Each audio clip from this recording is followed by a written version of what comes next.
Os bosques e florestas não estão calados. Eles ainda sussurram as vozes da sabedoria dos antigos e te convidam a adentrar o território sagrado do Nemeton, o podcast da Ordem Druídica Ramo de Carvalho. Saudações e bênçãos, queridas, queridos e queridos ouvintes. Estamos começando mais um episódio no nosso podcast sobre espiritualidade celta. Eu sou Aline Atarnoclecan.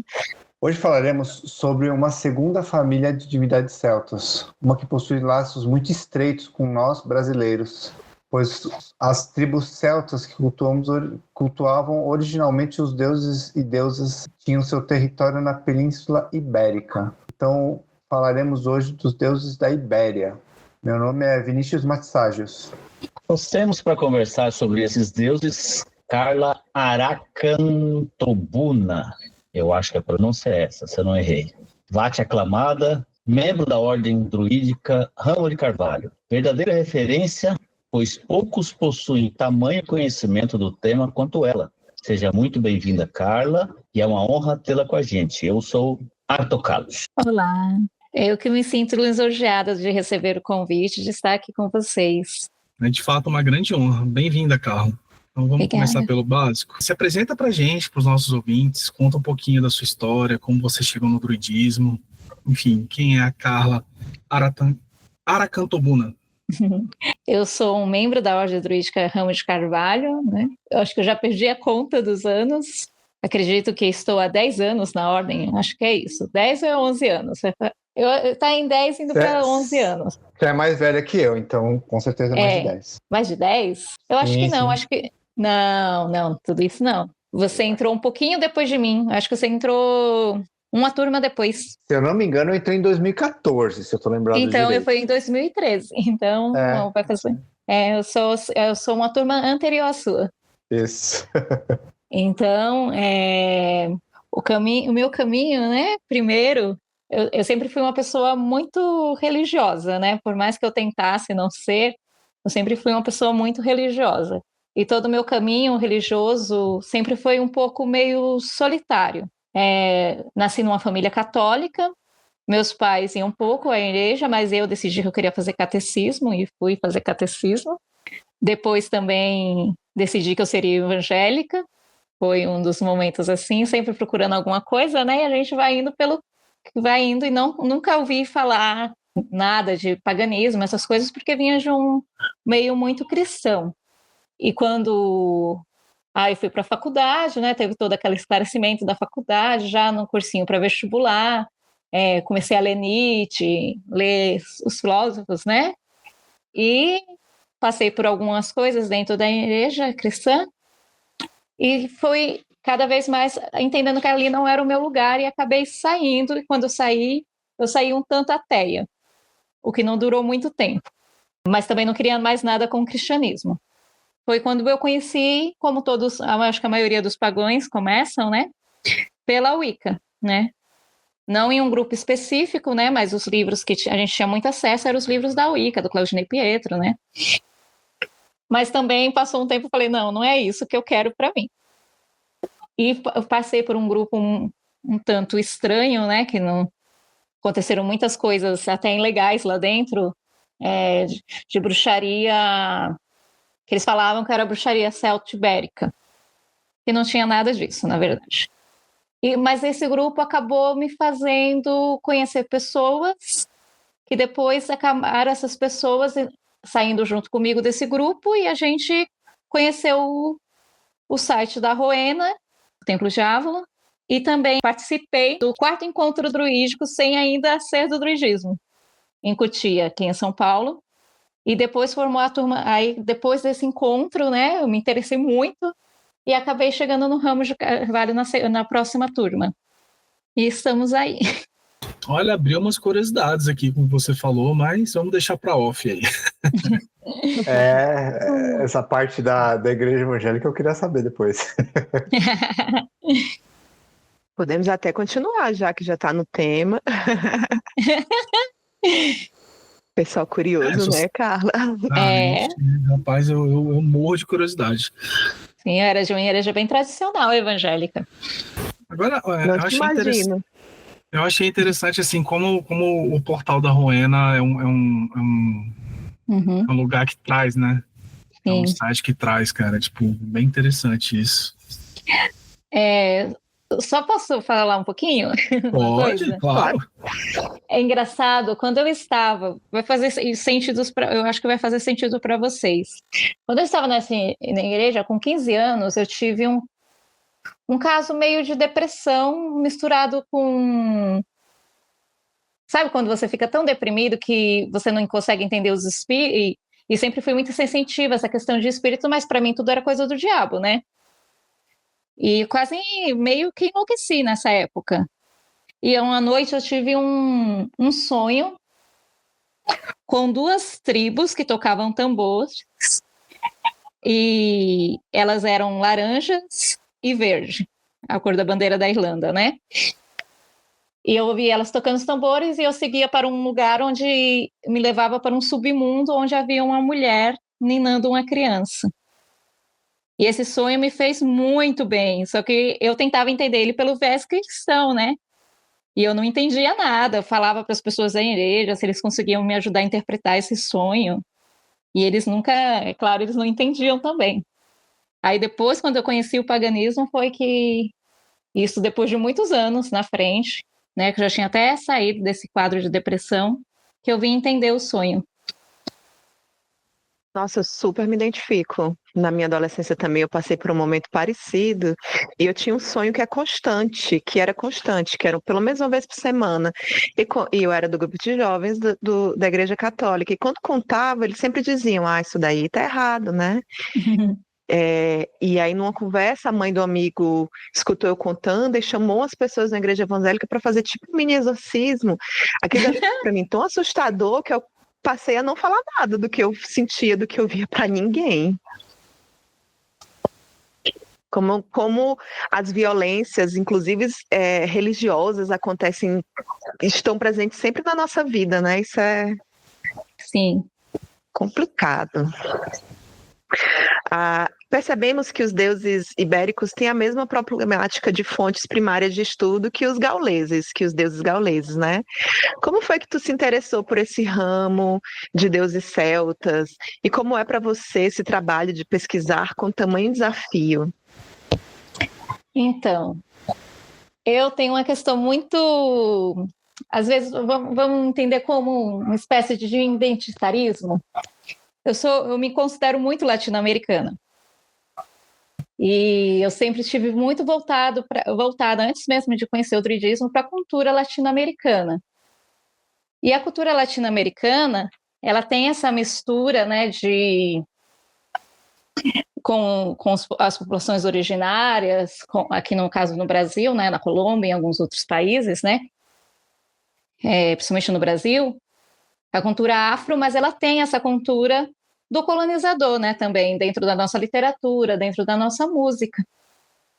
E também meus pais, eu nasci em São Paulo, mas a minha família toda é do Nordeste. Então quando eu era criança, eu tinha até sotaque, né, nordestino. Eu sou minha família, a minha família é da Paraíba.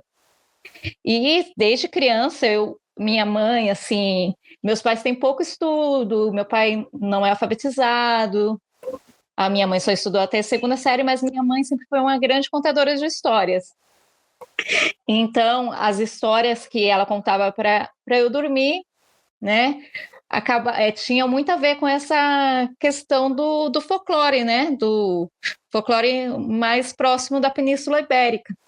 Então, quando eu entrei para o ramo, né, a gente tinha a questão de estudo, e por mais que eu gostasse das coisas dos gaélicos e tudo mais, eu me identificasse com algumas coisas, e a gente tinha a questão de estudo, e eu não falo inglês, justamente por essa questão muito... Eu acabei não aprendendo inglês pela essa questão muito latino-americana, né? Hoje eu já estou mais próximo do inglês, estou tentando fazer as pazes com ele.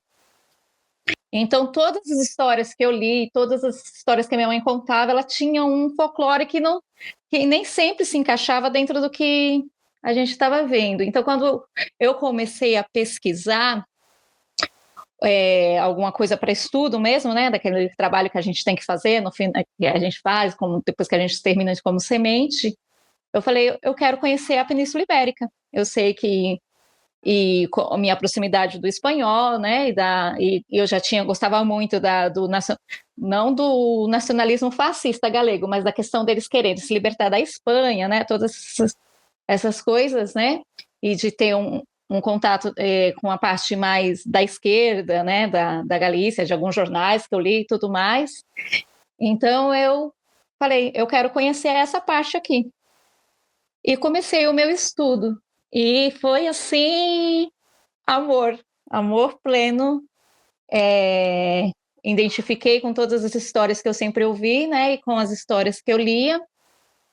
E estava ali, né?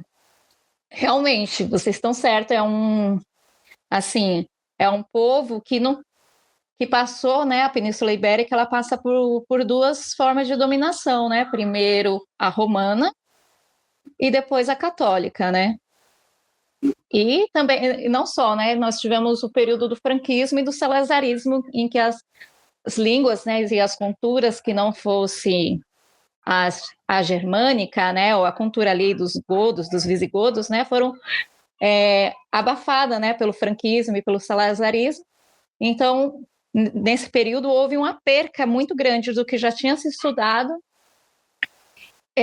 mas hoje nós temos muitos estudiosos na Península Ibérica tentando recuperar, né, o que há dessa memória. Quando eu comecei, eu fui tateando aos poucos, né? Compro um livro aqui, compro um livro lá, aí vai aí um livro você vai achando a bibliografia e vai indo até que eu estava aberta ao mundo. E hoje eu falo para vocês, tem muito estudo das universidades espanholas e portuguesas sobre os povos celtas da península. Falando em povos celtas da península, que parte da península que eles se encontravam? Então, mais ao norte e noroeste da Península Ibérica, tá? O sul da península ele passa por uma dominação mais persa, né? No início lá, então você vai ter uma cultura persa muito grande, persa não, fenícia, desculpa. Então Isso é antes da invasão dos mouros, é isso? Isso, muito antes. Os mouros já é bem atual, né? Teve uma invasão persa. A invasão fenícia. Eu me confundi com os povos. Romana. Tá. Fenícia. Nossa, eu não sabia disso. Sim, o sul da península ele tem vários resquícios, né? Alguns resquícios, né? Dos povos fenícios. Seria os tartessos, alguma coisa por aí? E tem a cultura dos íberos, né? Que é bem forte na península. Também, que é mais indo ali para a região de Barcelona, né? Para aquela região... Calma aí, deixa eu ver geograficamente, peraí. O leste da península, né? Catalunha. Esses lugares ali, né? Eles são mais íberos, né? E os vascos, né? Mais ao norte, que são os que ainda hoje não se sabem muito bem quem eles são, mas que eles...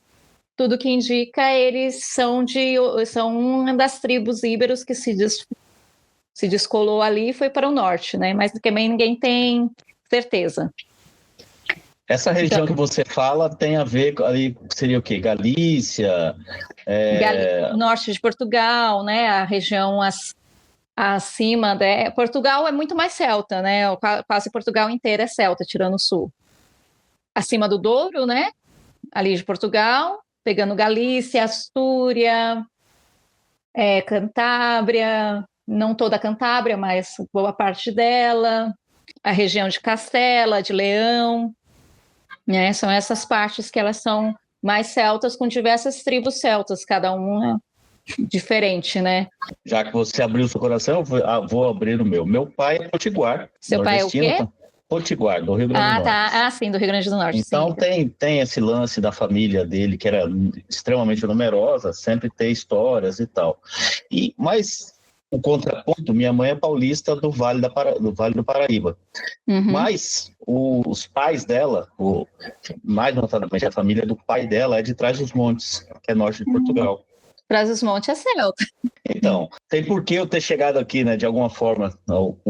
Fui empurrado pela vida para chegar aqui. Sim. Cara, a gente consegue, já aproveitando o que eu falei, né, é possível a gente afirmar que existe uma possível relação genética dos brasileiros que têm ascendência com a região norte de Portugal com os celtas? Como é que isso pode ser visto e explicado?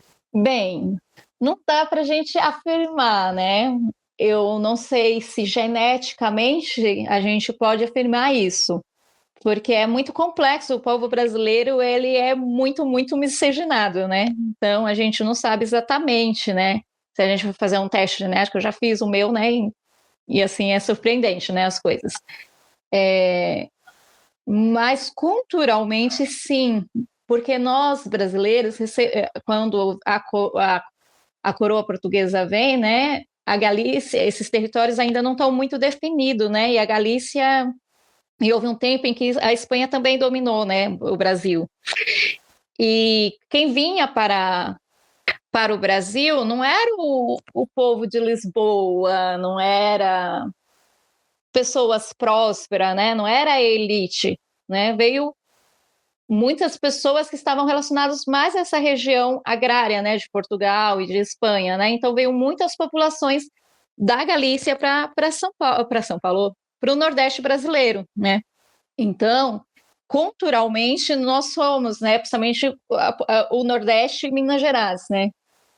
Eles têm, o Nordeste brasileiro, ele tem uma ligação muito grande com a cultura galega, em questão de folclore mesmo, de música, né? E se misturou, né, aqui, junto com os que tinha dos indígenas, né? Com os africanos e a cultura galega e galega portuguesa, né? Então, geneticamente, eu não sei, eu não posso arriscar a dizer, né? Mas culturalmente, com certeza. Isso acaba entrando até na lógica celta no geral, né? Que são povos étnicos diversos, né? Sim. Então, eu acho que fica a cara, né? Na marca celta mesmo, né? Ser diversificado, de ter as suas ligações por meio da cultura. Uhum. Por exemplo, quando eles chegam na Galícia, na parte galaica mesmo, né? Já tinha um povo ali, né? Um povo que era dali, que eram os ostromínios, né? E muitas questões arqueológicas já existiam ali, né? Que hoje a gente fala que é celta, mas que foram, na verdade, tomadas pelos celtas, né? Então, é uma mistura mesmo, né? Então... eu acho isso muito interessante. E rico, né? Rico demais, cara. Essa diversidade, assim, é uma coisa que eu sempre tive muita até gratidão, sabe? De existir entre os povos celtas, né? Porque quebra muito de algumas ideias muito erradas que ainda persistem hoje, né? A gente está em 2024, enfim. Mas vamos voltar aqui pro tema, né? Que são os deuses e deusas da Ibéria. E, Carla, você poderia falar rapidamente para a gente sobre pelo menos 3 deuses da região, para apresentar mesmo eles aí para os nossos ouvintes? Sim, eu vou falar sobre 3 deuses que têm, como vamos dizer, mais documentação e são os deuses que eu mais domino, né, também, tanto por ter mais documentação deles, por eles estarem muito presentes no folclore, e ser da região que eu mais estudei, né, que é a região da Calácia, né, da Galícia, né, aquela a Galícia, norte de Portugal, né, aquela região. Eu vou falar na verdade de 2 deusas e um deus, né. Eu tenho total devoção, né, que é a deusa Nábia. Ela é uma deusa que os estudiosos chamam ela de polivalente, né, porque ela ocupa os 3 reinos celtas, né?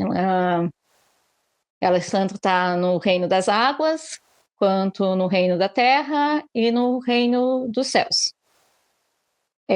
Como deusa, como parte das águas, né? Ela aparece como a barqueira, né? A psicopompo, aquela que está ali entre os mundos, né? Conduzindo, né, as almas ou abrindo os portais para a gente caminhar para o outro mundo.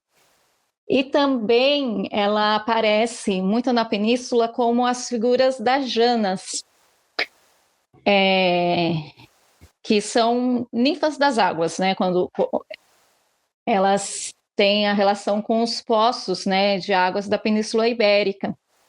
Aí os romanos chegaram e acabaram fazendo assimilações, né, com as ninfas deles. Então, ela está muito relacionada a essas águas e tanto com a questão não sabe se por causa talvez dos romanos, né, com a questão de fiar, né, de ter a questão do destino ali, mas ela tem a ver com esses poços d'água. Em Portugal existem rios, né, com o nome dela. Tem o Rio Návia, tem o Rio Nabão, tem mais um rio que agora eu esqueci o nome dele, e tem uma fonte chamada Fonte dos Ídolos em Portugal, que não se sabe, que tudo indica que ela está deteriorada, né, pelo tempo, né? Que tudo indica era uma fonte onde ela também aparece, né? Onde ela recebe a cornucópia, né, como oferenda. E lá tem o nome, né? Então, por isso que tem uma inscrição para Nábia, dedicada a algum dedicante, né, que dedicou para ela aquela fonte, né? Então, aí nesse momento, e ela aparece também como a nutridora da terra, né? Nesse momento em que ela aparece como parte das águas, né? Ela é a mãe que nutre a terra, como também ela é aquela que guia os mortos, né? E as pessoas para o outro mundo. Essa é a parte dela envolvida com o reino das águas. Com o reino da terra, os romanos, quando eles olharam para Nábia, eles assimilaram ela a Diana, né? Eles fizeram a assimilação dela a Diana. Então, ela tem muito a ver com essa questão da primavera mesmo e com os animais, com a natureza selvagem. E então, além de ser a nutridora, ela também é a força da primavera. Ela é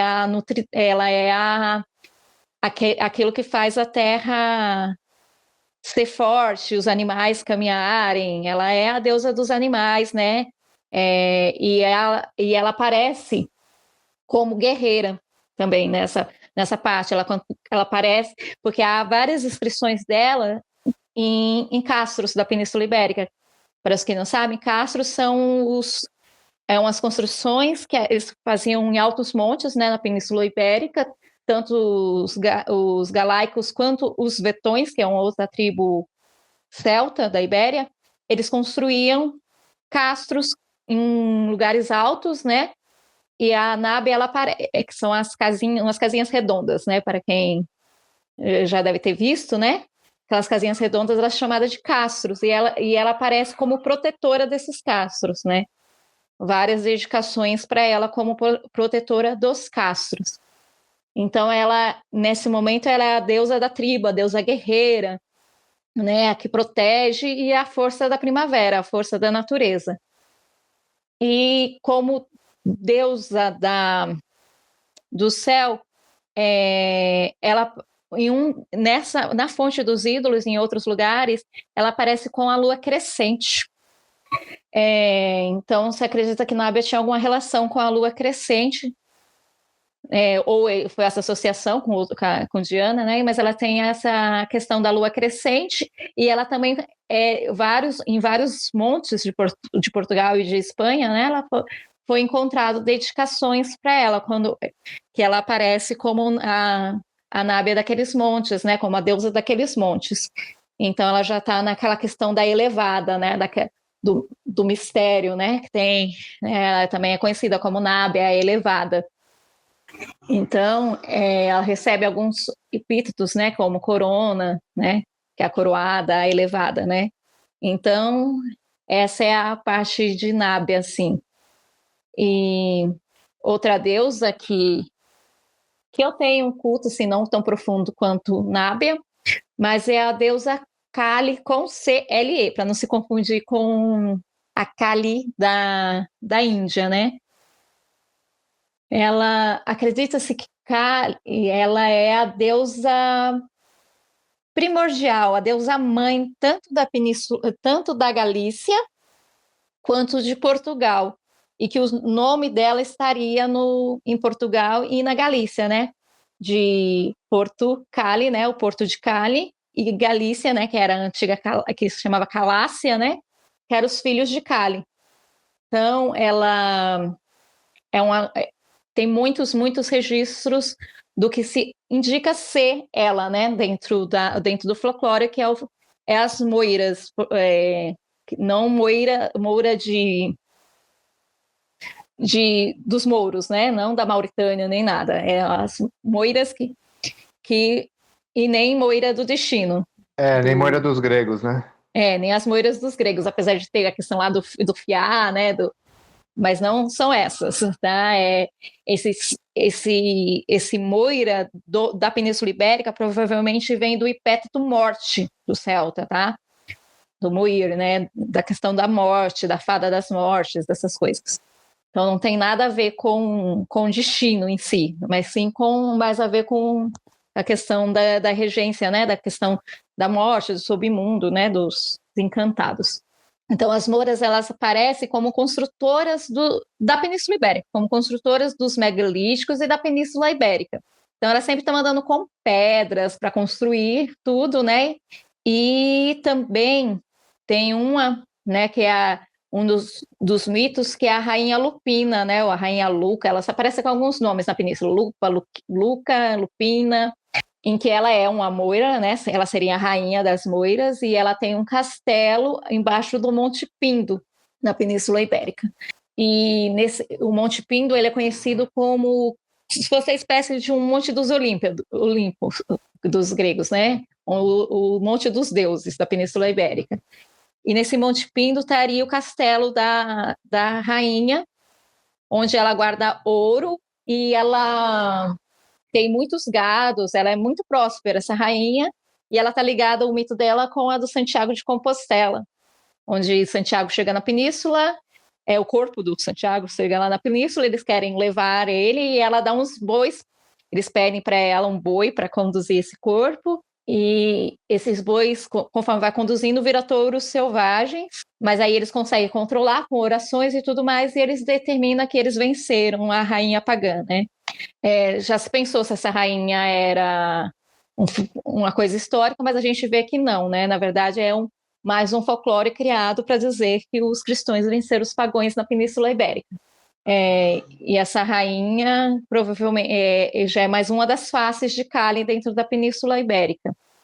Por quê? Porque Cali vem de pedra, tá? Por isso que, às vezes, o terreno ali ele é granítico, ele é de pedra, né, o de Portugal e da Galícia. Então, eles acreditavam também que o nome poderia vir de pedra, mas os estudos cada vez mostram que os nomes vieram realmente dessa deusa primordial, né, que tem relações com as pedras, porque ela carrega as pedras para construir a península. E as mouras, elas são encontradas fiando, né, e que elas têm esses tesouros, né? E elas desafiam os homens a dar esses tesouros para eles, desde que eles não tenham medo delas. Só que ela vai acontecer o quê? Ela vai virar uma grande serpente, vai enrolar-se nos homens, e eles não podem sentir medo de maneira alguma. Ou eles têm que tirar não é uma serpente qualquer, quase um dragão, é uma imensa serpente. E eles têm que tirar a flor da boca da serpente, né, ou tirar a flor da boca da serpente sem sentir medo também. Aí ninguém ganha, né, na verdade. E ela também, às vezes, ela dá um pão. O pão, ele é bem simbólico, eu acho que não só na Península Ibérica, mas como em toda a cultura celta, né. Elas dão um pão em que eles têm que cuidar desse pão, né, um cuidado e manter as palavras deles, né, porque o pão é o cavalo das moiras, então eles têm 4 pontinhas, esses pães que elas oferecem para eles, então são as 4 patas. Então, se eles comerem um pedaço daquele pão, alguma pata vai ficar faltando, então elas vão saber que elas foram enganadas. E também ela aparece como alimentando. Ela alimenta alguns gados de algumas pessoas, alimentando esses gados, eles ficam mais gordos e ela pede. A única coisa que ela pede é que ao matar, dê os melhores chouriços para ela, né? E aqueles que não cumprem acabam sofrendo a punição da Moira, que é ela transforma todos eles em ossos, acaba com a pele lá com o olhar dela, elimina eles e só resta os ossos. Ela também aparece como a orca velha na península, orca de pedra mesmo, tá?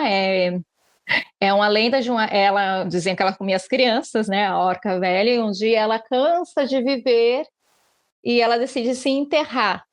Aí ela chama um dos trabalhadores dela para ajudar ele a se enterrar e para puxar uma pedra em cima do corpo dela.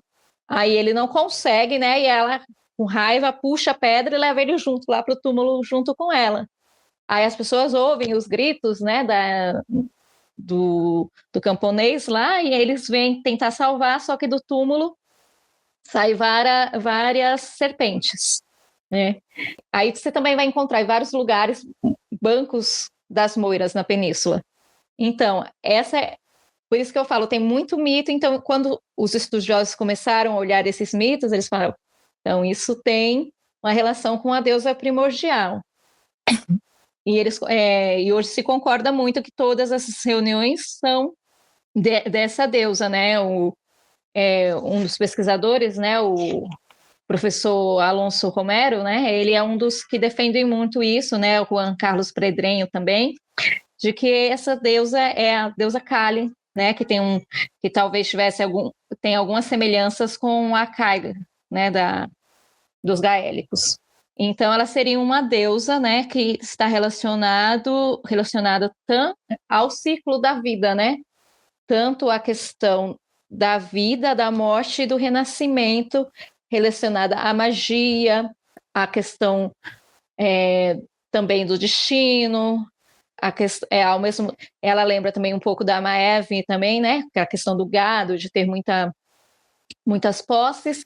Então, ela seria essa deusa que está misturada ali com o ciclo, né? E uma deusa mais velha, uma deusa mais antiga, mas que às vezes eu acredito muito que ela e Nábia troquem as estações, como o Brígide e Kyla dos gaélicos, né? Ela troca essas estações, que uma é a deusa da primavera, do verão, e a outra mais a deusa do outono e do inverno, que elas fazem essa troca. Por quê? Porque elas aparecem. As moiras, às vezes, elas aparecem como jovens e, às vezes, elas aparecem como muito velhas. Então, você percebe que ali há uma espécie de troca de estações por essas aparições, meio de velha e meio de jovem. Estou falando bastante, tá tudo bem? Tá tranquilo. Estamos prestando atenção aqui. Então, aí agora eu vou falar sobre o último, né? Que é Helios. Ele aparece na Península Ibérica e muitas lendas, né? Ele aparece como na figura do nubeiro da Península Ibérica. Nubeiro, ele é parecido como pode ser também chamado de granezeiro. São alguns dos nomes que ele recebe. Helios é o deus da fertilidade, da chuva, aparenta que seja o deus da justiça, porque ele carrega o martelo. E um deus que tem a ver com os raios, né? Simplesmente com os raios, né? Com o som do trovão. Então, os nubeiros, é conhecido que eles cavalgam as nuvens, são os cavalos deles, né? Eles cavalgam as nuvens jogando raios, né? E os trovões sobre a terra e as águas. Sim. Você está falando de Helios, já falou das outras duas deusas, mas eu vejo um movimento, pelo menos aqui, das pessoas que eu conheço, muito indo para o lado da tribo dos lobos, o Vaélico. Depois, se você falar de Helios, eu falo sobre ele, por favor. Eu falo sim, posso falar. Aí eu explico um pouquinho sobre ele, mas da relação dele com outra tribo, porque ele não é galaico, né? O Vaélico. Então, voltando, ele está relacionado a essa questão, né, das chuvas, né, das tempestades, e dizem que ele os nubeiros, eles costumam descer das suas nuvens e visitar nós humanos. Isso a gente e às vezes eles aparecem como de uma maneira mal vestida, rasgada, justamente para ver se a gente recebe eles bem. Se a gente receber ele bem, ele vai te dar a bonança, né? Se não, você vai receber algum castigo. Ele aparece também numa figura de um personagem chamado Juan Cabrito. Também, se pesquisarem, ele vai aparecer na figura desse Juan Cabrito, que diz que ele mora em um castelo numa planície distante. E ele também é conhecido como o Senhor das Planícies Distantes. O Juan Cabrito, principalmente, é o que é mais conhecido por visitar as pessoas na Península Ibérica. Ele é conhecido por alguns epítetos na Península Ibérica. Laroco, né? Reo Laroco, ou Reo Cadêmios. Cadêmios de chama, né? Por causa da questão dos raios, né? Ele aparece mais como Cadêmios na região da Astúrias. E eu acho que da Cantábria também ele aparece como Cadêmios. Ali na Galícia ele aparece mais como Laroco e norte de Portugal, onde tem um Monte Laroco, né? Esse Monte Laroco, acredita-se que ele era dedicado ao deus, e lá próximo do Monte Laroco existe uma igreja, São Tomé da Mota, eu acho que é isso, o nome da igreja, onde foi encontrado uma imagem de Reu, onde ele aparece com um falo grande, com um martelo na mão.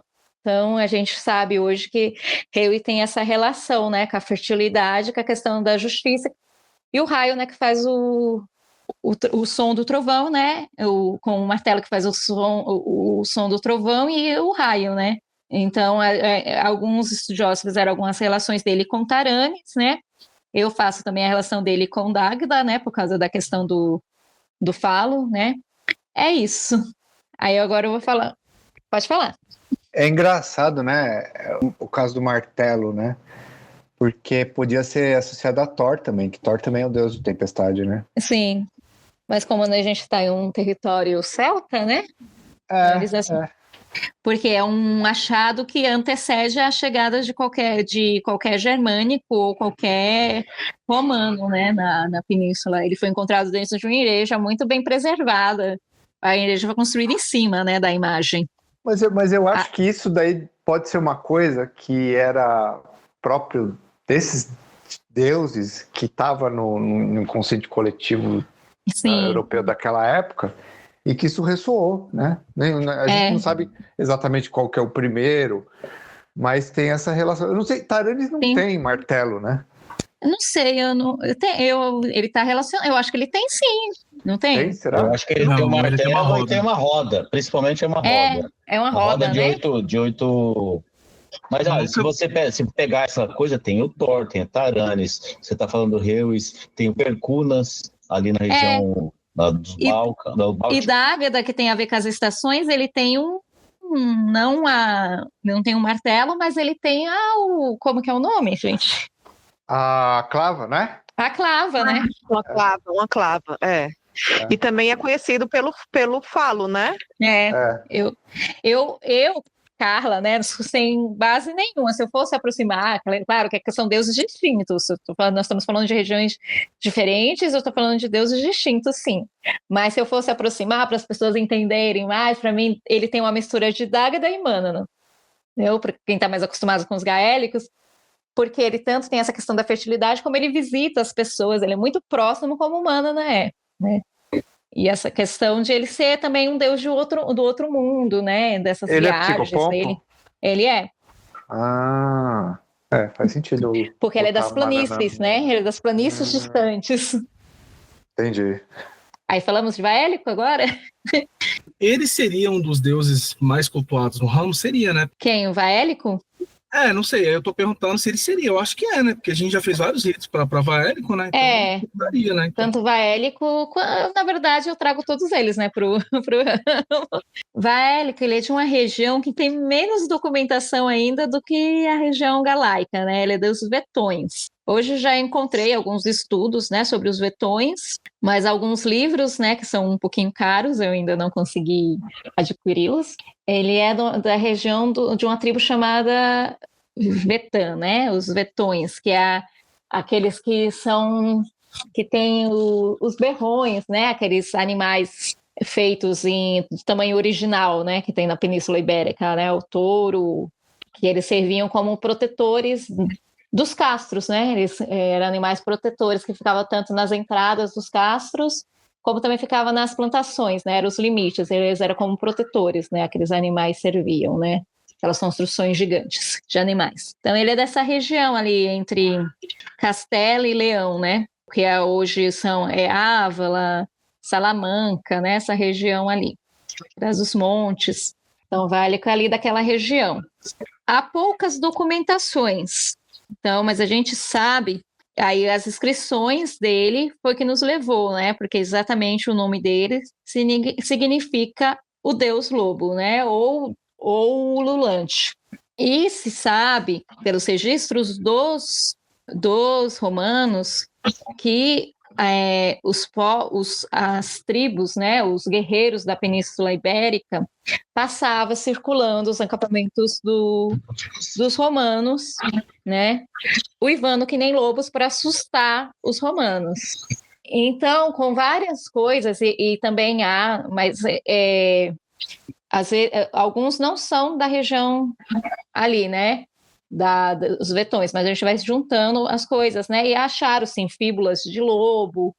Então, havia mesmo, os guerreiros usavam fíbulas de lobo. Na estela de Zurita, né? Aparece guerreiros vestidos com uma máscara de lobo e enterrando um guerreiro que também estava com uma máscara de lobo, né? Então, se acredita que Vaélico, pelo que se foi achado, porque muitas das oferendas feitas para eles, né, que foi achado, encontrado, né, principalmente no rio Ulha, né, ali naquela região de Ávila e Salamanca, né, eu não sei exatamente se fica em Ávila ou em Salamanca, eu não lembro agora, foi encontrado muitas espadas, né, e muitas coisas que houvesse a ver com guerra, né, para Vaélico. Então se acredita que ele era um deus dos guerreiros e ali próximo da onde foi mais encontrado, nos castros, tanto os galaicos quanto os vetões, eles construíam saunas, né? Essas saunas, os vetões, elas é feita no alto, né? Embaixo tem um forno, né? E em cima tem como uma torre, né? E em cima seria onde seria colocado a água. Então, se procuraram muito tempo, às vezes pensaram que essas saunas eram fornos, ou se elas serviam mesmo como saunas normais. Mas tudo que indica, pelos estudiosos hoje, essas saunas eram saunas iniciáticas. Então, dentro dos estudos, né, e do que a gente vê também com outras culturas, né, não só as celtas, que havia uma iniciação guerreira, talvez, na Península Ibérica, e que esses guerreiros não fossem guerreiros comuns, que nem os fianas, né, dos gaélicos, que seriam guerreiros iniciados na força lupina, fossem iniciados por Vaélico. A gente não sabe exatamente, mas diziam que esses guerreiros provavelmente se vestiam de pretos, tinham um hábito mais afastado da sociedade, que esses guerreiros eles lutavam, eles tinham essa iniciação para eles ganharem a força lupina, e essa viagem seria de um controle também dessa força, não só ganhar, mas também saber controlar essa força. E aí também diz que numa dessas regiões tinha um santo, nessas regiões do Vaélico, tinha um santo que foi dedicado à cura da raiva. Aí foi uma das pontos que as pessoas fazem a comparação de Vaélico com o Endovélico da Lusitânia, né? Que é um deus relacionado à cura, ao submundo. Endovélico não tem muito a ver com a guerra, né? Ele é mais um deus relacionado à cura, deus mais médico, vamos dizer assim. Mas dizem que provavelmente essa assimilação foi uma coisa meio errônea, né? Então acredito muito mais que Vaélico tem muito mais a ver com essa força guerreira, e como ele é um deus que transforma os guerreiros, né? Que ele tem a ver com a magia, e como ele está relacionado a alguns rios, né? Porque as oferendas eram entregues nesses rios, né? Principalmente no Rio Ulha. Que ele tem a ver também com ser, né? Porque para você iniciar alguém nos mistérios, né? Você tem que ter um portal aberto com o outro mundo, né? De ele ser um deus que traz essa força, e esse deus iniciático, né? Que tem a ver com o outro mundo, com a força, com a magia, né? Então é isso. Aproveitando que você contou os mitos, pode explicar então como é que funciona a sua devoção, a sua prática devocional à Nábia?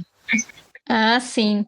É uma coisa assim, eu não sei explicar, mas assim, eu tenho um amor tremendo por Nábia. Eu acho que todo mundo que tem um deus, né, de devoção, eu tenho outros deuses de devoção, tenho deuses gaélicos, né? Eu tenho uma devoção a Brígide, a Oengus, mas Nábia, para mim, é uma coisa muito profunda. Eu vejo Nábia, o sacerdócio a Nábia, ele passa por muitos pontos. Como eu falei para vocês, ela tem essa questão de estar entre esses 3 mundos celtas. Então, muitas coisas eu estou descobrindo, e ela tem me mostrado, né, tanto em meditações, né, porque conforme você vai tendo, né, esse contato maior com os deuses, já não é uma coisa nem teórica, tá? É uma questão mais espiritual minha com a deusa. E eu tenho mergulhado bastante nisso, e tenho visto Nábia como estágios da vida, sabe?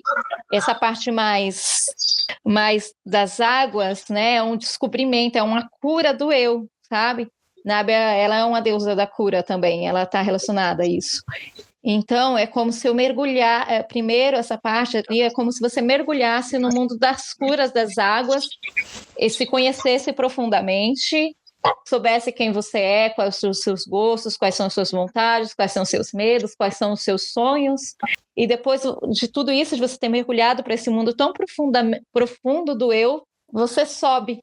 Aí você está no reino da terra, onde você consegue separar daquilo que é seu, que não é do outro, e trabalhar em pró, trazendo esses seus dons e seus talentos para a terra, né? Para a questão da terra, e trabalhar isso, né? Na questão de curar a sua família, curar as pessoas que tentar, né, fazer parte da cura, né? Porque ninguém cura, ninguém tem tanto poder, né? Mas levando em consideração lá o princípio, né, do druidismo, de curar a si mesmo, curar a tribo e curar o mundo, né?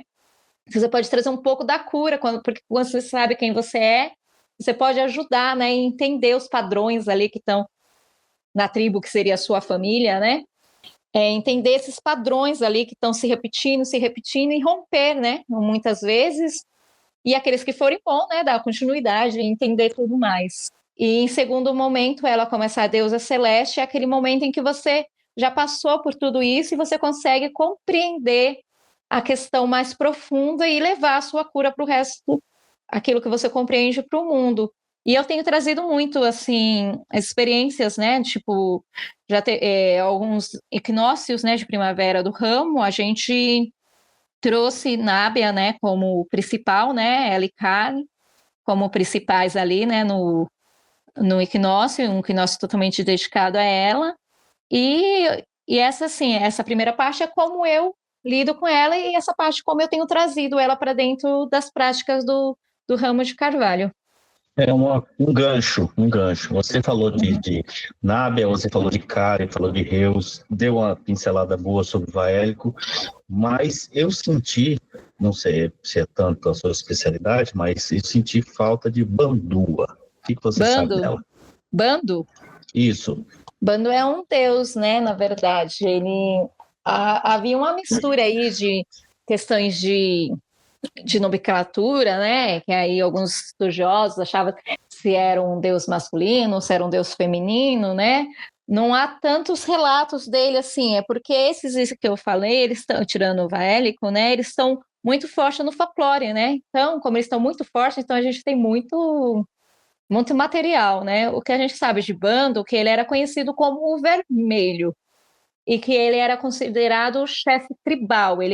Nábia, enquanto ela protegia os castros, o bando protegia os juntamentos populacionais, mais do que os castros. Ele é como se ele protegesse uma tribo maior, um espaço maior. E ele é o guerreiro, né? Aquele que...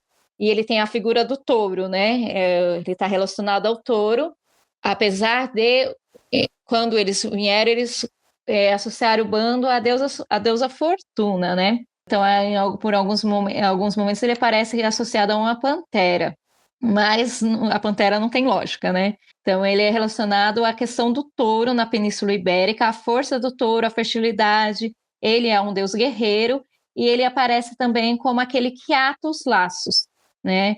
Esse atar os laços pode ser tanto como um deus da justiça, né? Como um deus que julga e que faz os acordos sociais, os acordos entre os inimigos, né?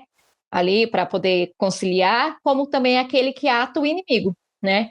É aquele que paralisa, que por isso que eles também associaram ele à deusa Fortuna. Ele paralisa com os seus laços, né? Amarra os inimigos.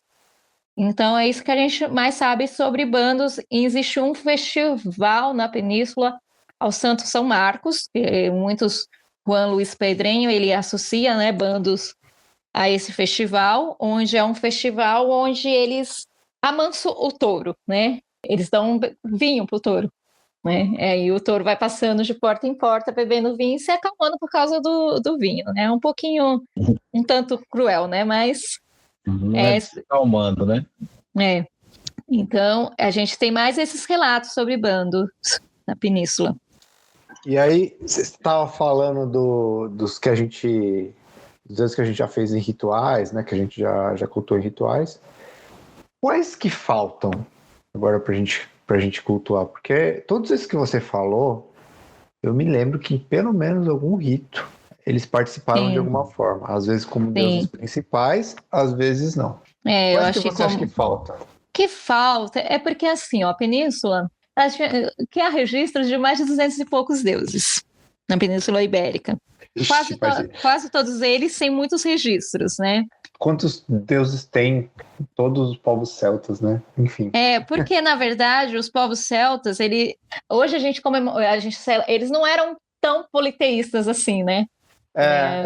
Então tinha muitos deuses. A gente faz de um jeito diferente hoje, né? Então tinha muitos deuses familiares, deuses da minha tribo, deuses meus, entendeu? Era uma coisa muito mais... E o que se sabe sobre esses 200 e poucos deuses? A gente não sabe se eles realmente eram deuses ou se eram nomes diferentes, né? Porque havia muitos epítetos, né? Como Nábia, ela é chamada por vários epítetos, Reus também, eles têm vários epítetos, então a gente não sabe se aquilo não era uma maneira de chamar determinado deus. Mas como não há registro, e o registro que tem é do dominador, né, do dominador romano, então muita coisa se perdeu. Mas assim, eu acho que assim, talvez que a gente não comemorou ainda, né, Kossos, que é um deus que tem um pouco mais de registro, que a gente ainda não levou ele para nenhum rito. Fala um pouquinho dele, porque eu também não conheço. Sim, posso falar. Kossos, ele é um deus mais cultuado, no litoral da península, tá? Na região mais litorânea. Ele também é um deus da guerra, né? Como quase todos eles da Península Ibérica são. Em todo o litoral, assim? No litoral relacionados aos galaicos. Os galaicos. Tá? Assim, o mais litorâneo do que interior. Os romanos dizem que na península havia um festival para Kossos, onde eles havia uma grande festa, onde havia corridas de cavalos, eles sacrificavam porcos, eu esqueci o outro animal, mas eu acho que são ovelhas, porcos e ovelhas para Kossos, né? Ele aparece, né, tanto no folclore como provavelmente as figuras dos moiros, né, que aí são os outros, né, os parentes das moiras, que eles também são considerados construtores da Península Ibérica e que eles têm cavalos e apostam corridas com os humanos. Então, Kossos está relacionado a essa questão e diziam que ele era e os romanos associaram ele a Marte, por isso que a gente associa ele à guerra. Bandos foi mais associado a Mercúrio, por exemplo, por isso que a gente também... Não, Cossos também é associado em alguns momentos a Mercúrio. Então a gente também acha que ele tem alguma questão com negociação, mas que ele tem a ver também com o Marte, né? Eles diziam que o Cossos era um Marte celta. Então ele tinha essa questão muito dos guerreiros, das corridas, né, de cavalos, das questões com os cavalos. Então ele seria um deus assim, tipo, mais próximo assim das festividades, né, do Lunácia, essas coisas. É engraçado porque realmente o Ares ele tinha uma questão com uma biga, né? Ele andava de biga. Ele também é associado você falou Áries, né? Ares Marte, né? Que é o Ares Marte é o nome de Deus, né? Sim. Então, ou ele era chamado de Marte Celta ou de Ares Celtas também. Ele era chamado pelos dois nomes. Então, eu acho que é isso. A gente agora meio que já vai se encaminhando para a reta final do programa. Então, uma coisa que já é meio que tradicional em cada episódio é que a gente pede para o convidado fazer suas recomendações de estudo, para quem está escutando agora esse episódio e fica interessado no assunto, aonde que ele busca livros, blogs, páginas, e também já faz o seu jabá, né? Já fala sobre seus trabalhos, seu blog, suas redes sociais, onde é que você pode ser achada? Faz um apanhado aí para nós. Então, eu vou indicar alguns nomes de estudiosos, vocês podem procurar eles. Eles têm muitos trabalhos que são estudiosos muito, muito sérios, tá? É o professor Dr. Juan, Juan, Carlos Olivares Pedrenho, com N tio, né, em cima. Ele é professor pesquisador da Universidade de Alicante. O Fernando Alonso Romero, que ele é pesquisador da Universidade de Santiago de Compostela. Ele tem uma história até engraçada, porque ele tentou reconstruir o barco que levou vocês sabem, né, que os espanhóis foram que ocuparam a Irlanda, né? Eles são os milesianos lá que chegaram e ocuparam. Eu já vi alguma coisa sobre isso.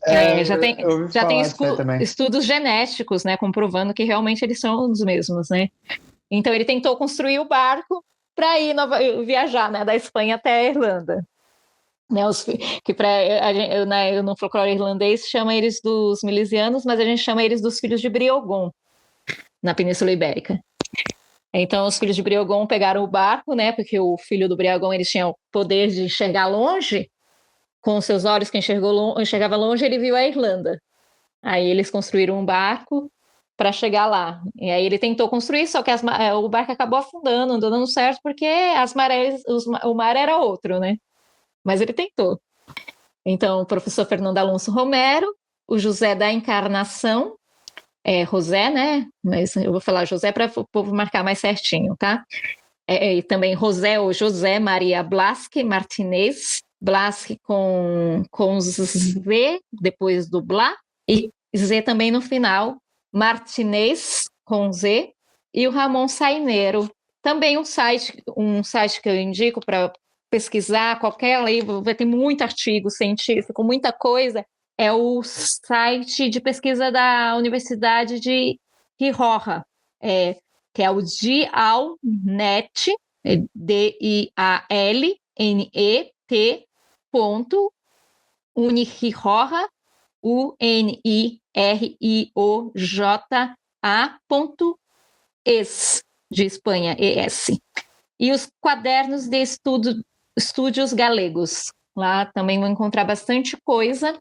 E há um livro na Amazon, ele está em formato digital, dá para comprar lá pelo Kindle, que é muito, muito, muito bom, e eu indico muito. Ele se chama Los Pueblos de la Galícia Céltica, tá? Ele é da Cal Universitária, da editora Cal.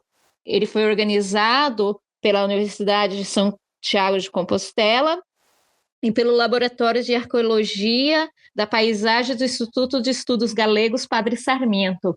Esse livro é muito, muito bom. Ele traz tanto uma questão arqueológica, como ele traz os deuses, ele traz a cultura, ele é muito bom. Então, eu indico muito ele para quem quiser lá ler sobre a Galícia Céltica, ele é muito bom. Eu vou repetir o nome dele, Los pueblos de la Galícia Céltica. Essas são as minhas indicações. O meu blog, ele está um pouquinho parado, faz algum tempo que eu não escrevo nada lá, mas lá tem artigos tem uns escritos lá sobre Nábia, sobre Vaélico, sobre Cali, sobre Lurberda. Ele é o Canto da Suidara. Pode procurar ele lá como Canto da Suidara que vão encontrar.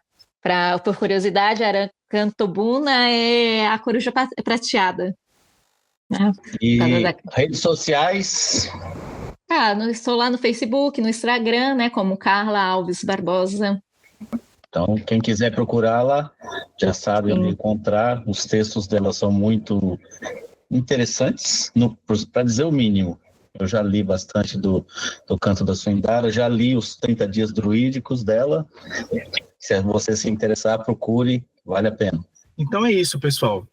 A gente vai chegando aqui ao final, mas antes eu queria agradecer a presença aí dos companheiros do podcast, Arthur Carlos, Catano Clerca e o Matságios, né? Além, é claro, da presença da Carla, que foi essencial para a gente ter um entendimento maior sobre essa que eu acredito ser a família de deuses celtas mais misteriosa, né? Que temos, mas trouxemos aí com maestria para vocês na figura da Carla. Então, muito obrigado pela presença e pela sua enorme contribuição ao druidismo brasileiro, Carla. Eu que agradeço. Foi maravilhoso estar aqui com vocês. Muito obrigada por sua participação e por compartilhar esse conhecimento com a gente. E esse amor, sabe? Você falou do seu amor e sua devoção por Nábia. Eu fiquei pensando que coisa linda isso de você falar, né? De amar alguém, um ser que você já tinha contato. E depois, se você veio perceber o nome, né? Porque os deuses se apresentam em nossa vida em vários momentos, depois a gente vai descobrir o nome dos que estão presentes, né? Eu achei inspirador. Sim. Muito obrigada mesmo, Carla. De nada. O nosso podcast está disponível no Spotify, na Deezer e no YouTube. Carla, muito obrigado pelo seu tempo, pelas suas explicações. E você, nosso ouvinte, nos vemos no próximo episódio. Muito obrigado, Carla, pela presença e espero revê-la e rever a todos vocês que estão ouvindo. Muito obrigado. Obrigada pela sua presença. Que a sabedoria ancestral esteja sempre com você. Nos encontraremos novamente em nossa próxima viagem pelas florestas do Nemeton Podcast, uma produção da Ordem Druídica Ramo de Carvalho.